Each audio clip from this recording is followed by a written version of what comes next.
Hello guys, welcome back to my YouTube channel. तो कैसे हो आप सब। अभी बजे सुबह के 5:30 और मैं रेडी हो चुकी हूँ अपनी सिस्टर के पास जाने के लिए। और ये सारा सामान मैंने पैक कर लिया है और मैं कहीं भी जाऊँ ये 2 बैग तो मेरे पक्के ही हैं। तो सुबह सुबह नीचे गई तो सब सो रहे थे, तो मैंने मम्मी पापा जी के लिए पहले चाय बनाई, उनको चाय दी। और इतने में कासनिया जी गाड़ी ले आए थे क्योंकि मेरे को जाना था स्टेशन। तो फिर हम दोनों चल दिए स्टेशन के लिए। और स्टेशन पहुंच के देखा तो यहाँ पे भीड़ थी। मेरे को लगा इतनी सुबह सुबह कौन ही कहाँ जाएगा। तो फिर पहले पहुंची टिकट कटाने, तो मैंने यहाँ पे पहले टिकट ली। और फिर बाहर जाके देखा स्टेशन की साइड, तो यहाँ पे तो बहुत ही ज़्यादा भीड़ हो रखी थी। तो मेरे को लगा भाई मुश्किल ही सीट मिलने वाली मेरे को तो। और मैंने इनको बोला कि लंबा सफ़र है तो ऐसे तो मैं दुखी हो जाऊंगी यदि सीट नहीं मिली तो। पर भगवान ने मेरी सुन ली, सीट मिल गई। और मेरे सामने वाली भी सीट खाली थी और फिर मैं अच्छे से सो गई। काफ़ी देर बाद आँख खुली तो देखा कि आधा रास्ता जा चुका है, आधे रास्ते में पहुंच चुकी। और फिर कुछ देर बाद मैं पहुंची स्टेशन, वहाँ पे जीजू मेरे को लेने आ गए और फिर मैं पहुंच गई घर। और घर जाते ही मैंने छोटू से बेबी को गोदी ले लिया, खिलाया थोड़ी देर। और मैं आज बहुत ज़्यादा खुश हो रखी थी क्योंकि इतने टाइम बाद मैं अपनी बहनों से मिल रही हूँ, काफ़ी टाइम बाद। और फिर वेट करते करते इतने छुच्छक वाले भी आ गए थे सारे। तो यहाँ पे मेरे ननियाल वाले सभी आ चुके थे। तो सारी जो भी लेडीज़ वगैरह हैं उनका वेलकम करने के लिए यहाँ पे ढोलक वगैरह सबको बुला लिया गया। और ये मेरी सिस्टर की ननद, तो ये सभी का वेलकम कर रहे थे गेट पे। तो यहाँ पे भैया लोगों का सभी का तिलक कर रहे थे। यहाँ पे जीजी ने एक एक करके सभी का तिलक किया, पहले भैया का, भाभी का, फिर दीदी का, फिर भाभी का। तो ऐसे सभी का एक एक करके तिलक किया। और इतने में देखा कि एक गाड़ी तो अभी पहुंची नहीं है, एक गाड़ी लेट है। तो इतने वेट किया, फिर पहुंची मैं कि हाँ भाई मैं भी छुच्छक वालों के साथ हूँ, मेरा भी तिलक होना चाहिए। तो फिर जीजी ने बोला हाँ हाँ ज़रूर। तो यहाँ पे फिर मेरा भी तिलक किया। और फिर इतनी देर में दूसरी गाड़ी भी आ चुकी थी, तो विकास, अनुज, अंकुर सभी आ चुके थे। तो यहाँ पे फिर इनका वेलकम किया गया।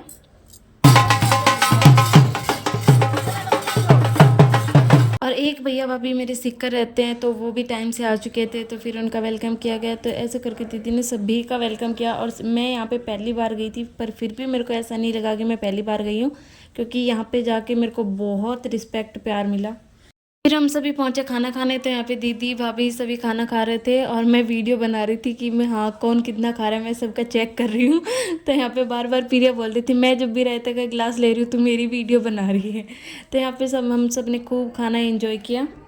और फिर खाना खाने के बाद हमने थोड़ी देर रेस्ट किया क्योंकि उसके बाद लेने वाले थे चुचक। तो यहाँ पे हम सब कोल्ड ड्रिंक पी रहे थे और फिर रेडी हो गए हम सब कुआ पूजन के लिए। तो अभी कुआ पूजन के लिए पहना है मैंने क्रीम कलर का लहंगा। और यहाँ पे बाकी सभी भी रेडी हो रहे थे और मैं वेट कर रही थी कब मेरी सिस्टर रेडी हो जाए, कब मैं उनको देखूं। तो यहाँ पे सब रेडी होके आ गए थे, मेरी सिस्टर भी रेडी होके आ गए थे। पर वही घर की बहू पे जिम्मेदारियाँ बहुत आती हैं। तो यहाँ पे दीदी कुआ पूजने भी जा रहे थे और साथ साथ सामान भी बता रहे थे कि कौन सा सामान कहाँ रखा है। और ये मेरी छोटी वाली सिस्टर कितनी क्यूट से लग रहे हैं दोनों। और फिर इतने में डीजे भी आ गए, सारी तैयारियां हो गई थी। और यहाँ पे बाकी लेडीज़ भी आ गए थे, गीत वगैरह गाने स्टार्ट कर दिए थे और यहाँ पे डांस स्टार्ट हो गया उसके बाद। तो यहाँ पे विक्की आ गया था माला लेके। और इधर प्रीति बोल रही थी कि जल्दी जल्दी काम कर लो फिर डांस करते हैं, उसका डांस करने को बहुत मन कर रहा था। फिर विक्की ने यहाँ पे मौसी जी को माला पहनाई यहाँ पे, और फिर बड़ी वाली दीदी को माला पहनाई। और फिर अनुज ने यहाँ पे छोटी वाली सिस्टर को माला पहनाई। फिर प्रिया और प्रीति ने दोनों बहनों की नज़र उतारी और फिर उसके बाद यहाँ पे फ़ोटो वगैरह क्लिक कराई। फिर विक्की ने इतने में पैसे उड़ा दिए और सच में बहुत ज़्यादा पैसे उड़ाए यहाँ पे तो। और फिर डांस स्टार्ट किया। और हम सब बहनें तो इतने टाइम बाद मिले, तो सच में हम बहुत ज़्यादा खुश थे, बहुत ज़्यादा एंजॉय कर रहे थे इस मोमेंट को। और यहाँ पे बहुत ज़्यादा मस्ती किया, हमने डांस वगैरह किया। तो फिर उसके बाद सभी ने एक साथ ग्रुप में डांस किया। और फिर यहाँ पे भैया जीजू सभी ने यहाँ पे डांस किया, बहुत ज़्यादा पैसे उड़ाए। लोग तो पैसे के चक्कर में धक्का मुक्की कर रहे थे यहाँ पे। और फिर पहुंच गए कुआं पूजने के लिए। तो यहाँ पे जो जो बताया गया दीदी ने वैसे वैसे किया, मौली बांधी यहाँ पे और फिर तिलक वगैरह निकलवाई। तो जिस तरीके से जो भी ये प्रोसेस होती है वो सारा काम किया यहाँ पे। और यहाँ पे सभी भाई लोग सभी डांस कर रहे थे, खूब इंजॉय कर रहे थे। और यहाँ पे फिर दीदी आ गए वापस पानी लेके और मैं बोल रही थी अभी दोनों कितने क्यूट से लग रहे हो, डांस तो कर दो। तो फिर यहाँ पे मेरी दोनों बहनों ने डांस किया। और फिर मैं भी सोच रही थी कि डांस करें या वीडियो बनाएं, क्योंकि ये बहुत ज़्यादा प्यारे लग रहे थे। और फिर डीजे के साथ हम सब डांस करते करते घर पे पहुँचे और फिर रात को ड्रेस चेंज की और यहाँ पे सब ने खाना खाया और सब छुच्छक वालों ने जाने की तैयारी की। तो यहाँ पे सब ने खाना खा लिया था और सभी जाने के लिए रेडी हो चुके थे। तो ये था हमारा आज का व्लॉग। Thanks for watching.